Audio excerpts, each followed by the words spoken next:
Huwag yung kayong magkadisgrasyahan tayo niyan. Sinasabi ko madidisgrasya kayo. At madidisgrasya kayo. Hindi ako urong dito. And I said, I would stake my honor, my life, and even the presidency.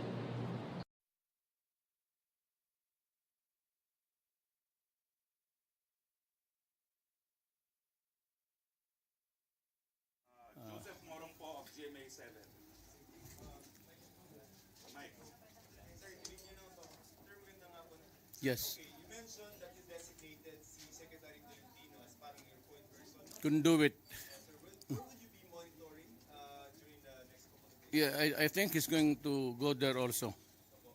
But more of just observe the operations because okay naman ang lahat. Everything that needs to be done is nandoon na. So all he has to do is to report to me the progress of the whatever is being presented by the typhoon there in those places. Sir, kayo po, sila po sir, saan po kayo mag-monitor in the next? Dito lang ako around. I cannot go there. I have so many things to do. Manila sir, Maybe, but I'll see. I have some commitments there. Pressing because I'm glad to report that may isang front leader na naman ng Surigao. Parang ang Surigao France bumagsak na. They're getting weaker and weaker. Dalawang Frances inabandona nila. So I'm also following up the progress of this surrender. NPA, ano? Sir, one last, how much is our total fund sir for Ompong? The Disaster fund sir that you allotted? billion yan. Kanya-kanya, billion eh. Close to 2 billion. Tina Mendez of Philippine Star. Sir, are you satisfied with the preparation so far? Yes, I have been briefed and I said I just I did away with my speech because it was all motherhood. The nitty-gritty was already discussed, so I could understand already the apparatus being placed there in the meantime, waiting for the crisis to happen because every typhoon is always a crisis. Sir, if necessary, are you willing to seek assistance from international community? Wala pa, it would depend on the severity of the crisis. If it flattens everything, maybe we need to have some help. And if there are countries who are well-meaning, pero wala pa naman, it's too early to speculate. Last night, sir, in your meeting with Ambassador Sung Kim, No, I cannot discuss that until I get his permission. It's a diplomatic TAT, but nothing earth-shaking, but more of confidentiality. I hate to break the rules. So, no, one last question, please. Hala, ngayon lang man siya nakita ko. Sir Vivian Gulia from ABS-CBN, just a point of clarification. How many cabinet officials are you sending to the provinces, to typhoon-hit provinces? When will they leave and which provinces will they go to? Every department has field officers. They are already there, including the food, medicine, prepositioned na po. Pati yung mga Coast Guard. But they were advised to maybe move a little bit farther. I cannot lose more ships than kukunti lang nga eh. From their present position, sabi ng, well, the military guys told me to they have to move a little bit farther from the path of the typhoon. earlier you did mention that you're sending Secretaries Bello, Tolentino. Bello, kasi taga-roon sila eh. Bello is from Isabela, Tugade is from Cagayan. So it's only proper that, tama nga sila, sabi nila, I would need the face there. But I cannot be everywhere and anywhere. So total taga-roon man sila, I told them to go there. And they're leaving tomorrow, sir? They should be, Pinyol said baka after, but he's going out to Mindanao to look for the supplies of the sources of vegetables. Sigurado matamaan yan eh, yung mga tanim natin. So, I forgot the estimate, but I really do not know yung precipitation, how much water would be pouring down in the Philippines at that time. Pero for sure, every typhoon, you can see the data there, medyo malaki, pati quite dark. So it's precipitation, it's water. Any Last na lang po yung mensahe daw po natin sa bayan bago pumasok ang ompong. Well, I said I have dispatched everybody there, including the cabinet members who come from the provinces where it is expected to hit Belio, Tugade, and the rest there were all Ilocanos.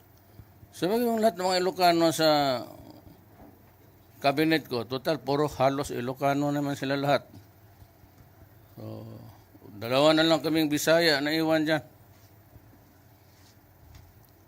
Sabi ko, umuwi kayo kasi kailangan ng tao. Tama yon. Tama si Pinyol. Dapat may makitang muka sila doon. Anything.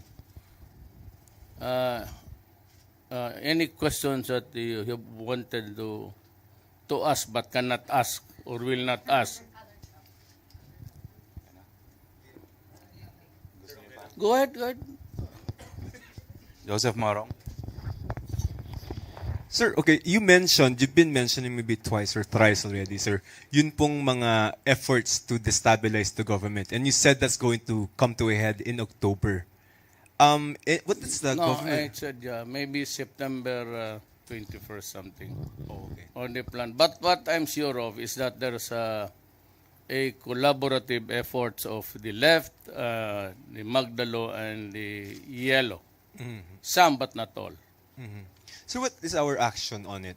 Wala. Sabi ko, wala naman akong problema dyan. I was elected by the people. I'm not a squatter there. So eventually, the military and the police will have to face the crisis, the dilemma. Now, what happens next is anybody's, your guess as good as mine. Sir, is this scenario similar to, well, I'll go back to Proclamation 1017, sometime in maybe 2009, nung Oplan Hakel and then then President Arroyo proclaimed yung 1017. You're Well, not going it to has do... been denied. But my stand there, among all, para sa akin, the strongest to me, just like what yung sa ICC, is yung an act of pardon, pati amnesty, is an act of state. You cannot delegate it to anybody else. Kung walang presidente, hintayin natin mamatay, tapos if there's a new president, he or she is the only one who can do it. Hindi yan circular na sundin ng every department or a departmental whatever. It's you read the Constitution, the president. Sir, just maybe one final point. Ang sinasabi po kasi ng iba, sir, is that amnesty is different from pardon in such that amnesty deals with a class of people, meaning the president does not have to sign specific papers of persons as opposed to pardon nandun kailangan. Sir, may ganun kasing argument na Correct. There has to be some antecedent facts. But saan? Where is it? And it must be specific. You must admit to a particular crime at what level was your participation. It is not a karta blanca na butawan mo lang ng gano'n. That would be reckless. But be that as it may, whether amnesty or pardon, it is only the precedent. Waski anong sabihin mo. Whether it was in the right form, it loses its own... the argument would fight it by itself. Why? Because there's another requirement which is higher, and which is to discuss that.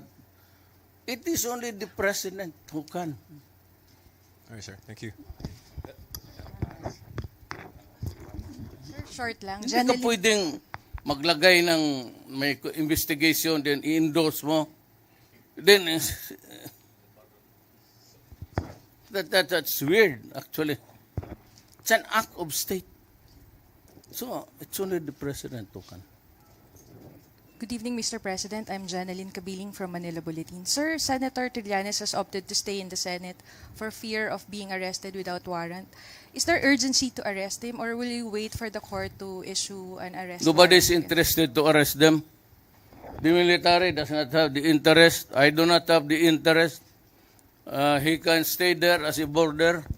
The police, sabi ko, do not arrest until there is a warrant of police by the court. Eh, wala man ang military. It has not constituted the martial law court. So, it's only the civilian court. So, wala namang order. So, kung walang order, huwag niyo pakialaman. So, no further questions. Thank you very much, Mr. President. Okay. Thank you po. Thank you very much to the ladies and gentlemen of the Malacañang Press Corps and the Defense Press Corps. Taga-Defense Press Corps po. Defense Press Corps po sila. Aguinaldo po sila. Malacañang.